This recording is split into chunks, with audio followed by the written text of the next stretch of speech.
மேஷ லக்கண அதிபதி செவ்வாய். அவர் செவ்வாய் திசை ஓடுதுன்னு வச்சுக்கோங்க. இந்த செவ்வாய் திசை ஓடும்போது உங்களுக்கு அந்த 4ஆம் இடத்துல போய் நீச்சம் ஆகிறார். செவ்வாய் மேஷ லக்கண அதிபதி செவ்வாய் 4ஆம் இடத்துல போய் நீச்சம் ஆகிறார்.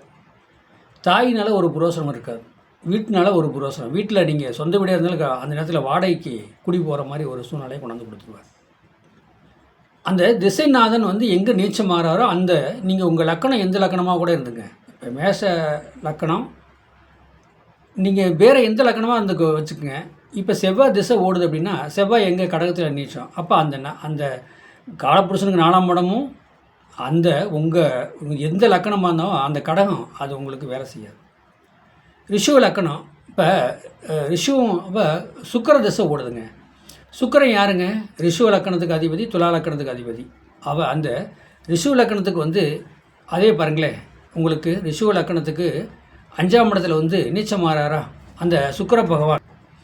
அப்போ 5ஆம் இடங்கிறது பூர்வ பலம். அதை பொதுவாக நீங்கள் எப்படின்னா சுக்கிரன் எந்த வீட்டில் நீச்சம் ஆகிறாரோ அந்த வீட்டு பலன் உங்களுக்கு கண்டிப்பாக கிடைக்காது. அதனால் பிரச்சனை சிக்கல் தான் சந்திக்கக்கூடிய சூழ்நிலை வரும். சரி, மிதன லக்கணம் லக்கணாதிபதி புதன். புதன் எங்கே மிதன லக்கண அதிபதியும் புதன், கன்னி லக்கண அதிபதியும் புதன். அவர் போய் எங்கே மீனத்தில் போய் நீச்சம் ஆகிறார். அப்போ மீனத்தில் நீச்சம் ஆகும்போது அப்போ அந்த புதன் சம்மந்தப்பட்டது 10ஆம் இடம் தொழில் சாணம்னே வச்சு பேசுங்க. அப்போ சொந்தமாக தொழில் பண்ணிட்டு இருப்பாங்க, விட்டு வந்துடுவாங்க. சொந்த தொழில் பண்ண முடியாது. அதனால் பிரச்சனை சிக்கலை சந்திக்கக்கூடிய சூழ்நிலை வந்துடும் அப்படி சொல்கிறாங்க. கடக லக்கணம் லக்னாதிபதினு சொல்லக்கூடாது. அப்போ சந்திர பகவான். அப்போ அந்த கடக லக்கணமே வச்சு பேசுங்க. இல்லை பொதுவாக நீங்கள் எந்த லக்கணமாக கூட இருந்துங்க. சந்திர பகவான் திசை ஓடுறார். உங்களுக்கு விருச்சிகத்தோட பலன் உங்களுக்கு சுத்தமாக கிடைக்காது. அது உங்களுக்கு எத்தனாம் இடமாக இருந்துட்டு போட்டும். விருச்சிகத்தில் தானே சந்திர பகவான் நீச்சம் ஆகிறார். அப்போ அந்த விருச்சிகத்து பலன் கண்டிப்பாக உங்களுக்கு கிடைக்கும். சிம்மம் சூரிய திசை ஓடுது. சூரிய எங்கே நீச்சம்? சிம்மத்துக்கு 3ஆம் இடத்துல துலாமில் நீச்சம் ஆகிறார். ஐப்பசி மாதம் நீச்சம் ஆகிறார். 3ஆம் இடங்கிறது என்ன? முயற்சி சாணம். இன்டர்நெட்டு, தகவல் தொடர், நகை நட்டு, ஆடை ஓரணம் எல்லாமே அடமானத்தில் போயிடும். மொபைல்லாம் உடஞ்சி போயிடும், காணாமல் போயிடும். இதாங்க சூரிய திசையில் இதுதான் கிடைக்கும்.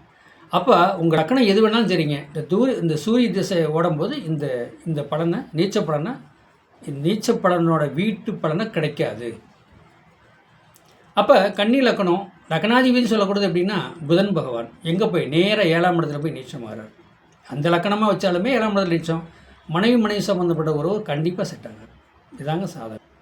அடுத்து துலாம் பாருங்களேன். துலா லக்கணாதிபதி சுக்கிரன் 12ஆம் இடத்துல போய் நீச்சம் ஆகிறார். என்ன? வெளியூரில் இங்கே சொத்தோட உள்ளூரில் பூர்வத்தில் இருப்பார்.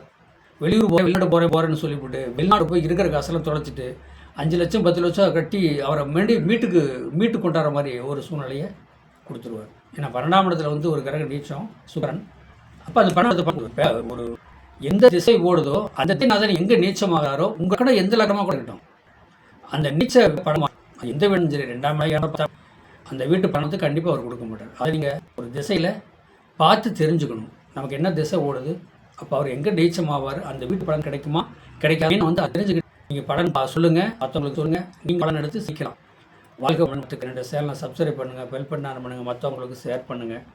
நன்றி, வணக்கம். 95 14 77 10 74 நம்பருக்கு வாட்ஸ்அப்பில் அதை வாழ்க்கை